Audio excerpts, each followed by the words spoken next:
এই তো এইখানে এদিকে এদিকে ওই প্রভু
জগন্নাথ দেবের রথযাত্রা 18 বছরে উপনীত হলেন।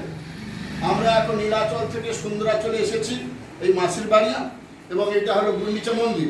এখানে পরিষ্কার করে আমরা আবার সেই নীলাচলে চলে যাব। গিয়ে আগামীকাল আমাদের তো রথ, জগন্নাথ দেব আসবেন রথে চলে এসে এই মাসির বাড়ি থাকবেন। আর মাসির বাড়িতে জগন্নাথ দেবে সব গোবিন্দা বৃন্দাবন থেকে চলে আসবে, আর গোবিন্দের সঙ্গে আর এই কৃষ্ণ মনে হবে, আসলে প্রেমে মিলে আর কিছু হবে। এই যে জগন্নাথ দেবের রথযাত্রা পরিচালিত জগন্নাথ দেবের রথযাত্রা কত বছর হলো আমাদের? 18 বছর। এবছর হলো 18 বছর আমাদের উৎসব চলছে এবং চলবে। ডাক্তার কি করেন? জগন্নাথ দেবের মূর্তি শ্রীকৃষ্ণের মূর্তি, এটা সবাইকে মনে করতে হবে প্রথমে, নাহলে জগন্নাথ দেবের বৈশিষ্ট্য বোঝা যাবে না। বিষ্ণু 4 যুগে 4 ভাবে জন্মগ্রহণ করেছিলেন। প্রথমে সত্যযুগে বদ্রীনারায়ণ, ত্রেতা যুগে রামচন্দ্র, দ্বাপর যুগে শ্রীকৃষ্ণ, আর এই কলি যুগে জগন্নাথ রূপে তিনি আমাদের কাছে এসেছেন। এই কথাটুকু বলি আমি শেষ করি। আবার নীলাচলের পাশে চলে যাব।